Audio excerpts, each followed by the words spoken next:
রাজ্যের সমস্ত SSK MSK শিক্ষক শিক্ষিকা একাডেমিক সুপারভাইজার মাদ্রাসা পৌরসভা শিক্ষক শিক্ষিকা সহ সমস্ত এসএসএ কর্মীদের আমার চ্যানেলের পক্ষ থেকে আন্তরিক শুভেচ্ছা জানিয়ে শুরু করছি আজকের এসএসএ নিউজ।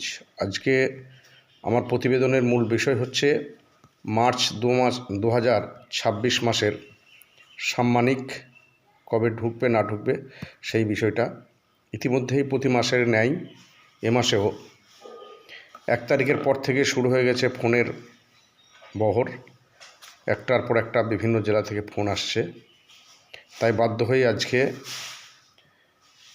আজকের এই প্রতিবেদন দিতে হচ্ছে, কারণ সকলকে ফোনের মাধ্যমে উত্তর দেওয়া সম্ভব নয়। অনুরোধ করব যে শুধুমাত্র সাম্মানিকের জন্য অত ফোন করবেন না, কারণ ইতিমধ্যেই আপনারা সকলেই জানেন শিক্ষা কেন্দ্রগুলিতে পরীক্ষার কাজ চলছে। সে জায়গায় দাঁড়িয়ে অত ফোন রিসিভ করা আমার পক্ষে সম্ভব হচ্ছে না, তার জন্য আমি ক্ষমা প্রার্থী। এখন বিষয় হচ্ছে যে আপনারা জানেন প্রতি মাসেই আমি রাজ্য থেকে সাম্মানিক ছাড়লেই একটা ভিডিও বার্তার মাধ্যমে সকলকে জানিয়ে দেওয়ার চেষ্টা করি। গতকাল আমি কনফার্ম হয়েছি 4টের পর যে রাজ্য থেকে সাম্মানিক ছাড়া হয়েছে। তারপরেই একটা পোস্ট করেছিলাম বিভিন্ন গ্রুপে যে সাম্মানিক জেলায় ঢুকেছে। তো এখন ঘটনা হচ্ছে গতকাল ছিল 6 তারিখ, তো রাজ্য থেকে সাম্মানিক ছাড়তে 6 তারিখ হয়ে যাচ্ছে। তারপরে বিভিন্ন জেলায় আপনারা জানেন যে কিছু কিছু জেলার গাফিলতি আধিকারিকদের, তার ফলে শিক্ষক শিক্ষিকাদের অ্যাকাউন্টে টাকা ঢুকতে আরও 5-7 দিন লেগে যায়। যদিও যে সমস্ত জেলা তৎপর থাকে বা যে সমস্ত জেলায় নেতৃত্বরা আধিকারিকদের চাপে রাখতে পারে, সেই সমস্ত জেলার ক্ষেত্রে হয়তো 1-2 দিনের মধ্যেই সাম্মানিকটা হয়ে যায়, কারণ তাদের সমস্ত পেপারস রেডি করা থাকে। সাম্মানিক ঢুকলেই সঙ্গে সঙ্গে তারা সেই পেপারসে যে ফাইল তৈরি থাকে সেই ফাইলে এডিএমএস সেলের সই করে ব্যাংকে জমা দিলেই ব্যাংক শিক্ষক শিক্ষিকাদের ব্যক্তিগত অ্যাকাউন্টে টাকা ক্রেডিট করে দেয়। তো এক্ষেত্রেও আমরা যেটা লক্ষ্য করছি যে গতকাল যেহেতু সাম্মানিকের টাকা ঢুকেছে জেলাতে, কাজেই 2-4 দিন দেরি তো অবশ্যই হয়ে গেল ইতিমধ্যেই। তো আশা করছি যে সমস্ত জেলা তৎপর আছে তাদের ক্ষেত্রে আগামীকাল পরশুর মধ্যে নিশ্চয়ই পেয়ে যাবেন। আবার খুব বেশি তৎপর থাকলে আজকেও বিকেলের দিকে না পাওয়ার কোনো কারণ নেই, কারণ যদি এডিএম সেলের সই হয়ে যায় এবং দুপুর পর্যন্ত যদি ব্যাংকে ফাইল জমা হয়ে যায়, তাহলে নিশ্চয়ই বিকেলের দিকে কোনো কোনো জেলা পেয়ে গেলেও পেতে পারেন। নচেত আগামীকাল পরশুর মধ্যে আশা করছি সব জেলায় সাম্মানিক পেয়ে যাবেন। এখন গ্রুপে দেখতে পাচ্ছি বা আমাকে অনেকেই মেসেজ করেছেন, বিশেষ করে নদিয়া জেলার ক্ষেত্রে যেটা দেখতে পাচ্ছি যে এখনও পর্যন্ত ঈদের বোনাস 7,400 টাকা, যেটা এখনও পর্যন্ত বেশ কিছু শিক্ষক শিক্ষিকাদের অ্যাকাউন্টে ঢুকেনি। যদিও গতকাল কিছু শিক্ষক শিক্ষিকাদের অ্যাকাউন্টে টাকা ঢুকেছে, এই জন্য অনেকেই আশঙ্কায় আছেন। কেউ কেউ জানতে চাইছেন যে 60 ঊর্ধ্ব যারা, অর্থাৎ 65 অপশানে যারা আছেন, তারা কি এই ঈদের বোনাস পাবেন না? জানি না তিনি এই ধরনের আশঙ্কা কেন বোধ করছেন, কারণ ঈদের বোনাস যখন থেকে চালু হয়েছে, ঈদ বা পুজো বোনাস, ফেস্টিভ্যাল বোনাস যখন থেকে চালু হয়েছে, তখন থেকে 60-65 কোনো গল্প ছিল না, আজও নেই। কাজে আমরা শিক্ষক হয়ে এই ধরনের আশঙ্কা কেন প্রকাশ করছি আমি বুঝতে পারছি না।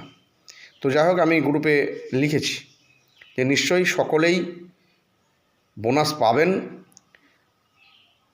কিছু কিছু জেলার ক্ষেত্রে সরকারি অফিসারদের অপদার্থতা, অযোগ্যতা এবং নীচ মানসিকতার জন্য আমাদের এই টাকা পেতে দেরি হচ্ছে।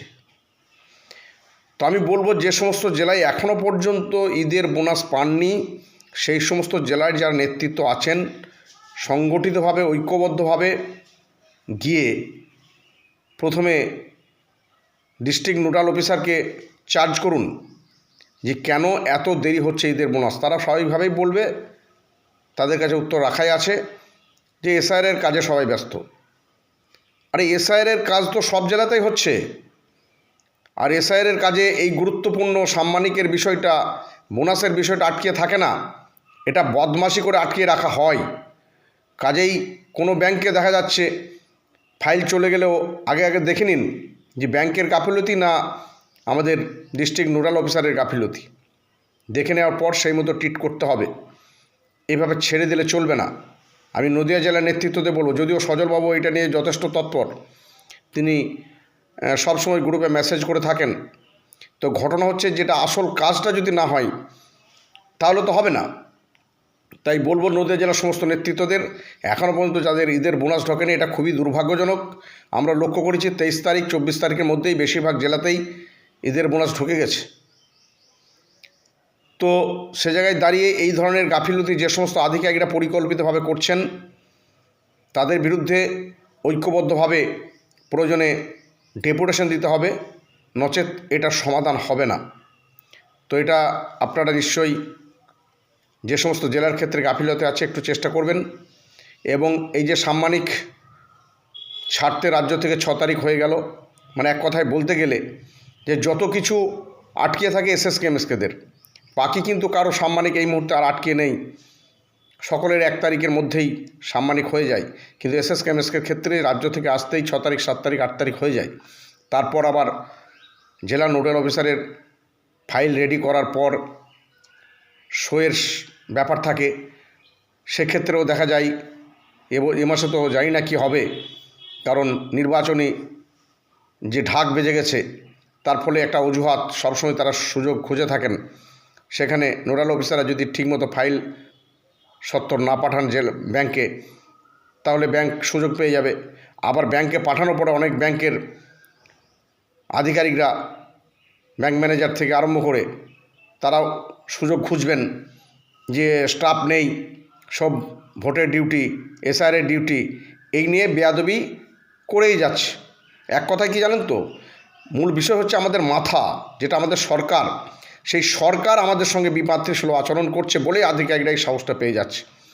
তাই এই মুহূর্তে তীব্রভাবে এর প্রতিবাদ করতে হবে, ঐক্যবদ্ধভাবে এর বিরুদ্ধে সকলকেই ঝাঁপিয়ে পড়ার আহ্বান জানিয়ে আজকের মতো এসএসসি নিউজ শেষ করছি। ভালো থাকবেন, সুস্থ থাকবেন, ধন্যবাদ।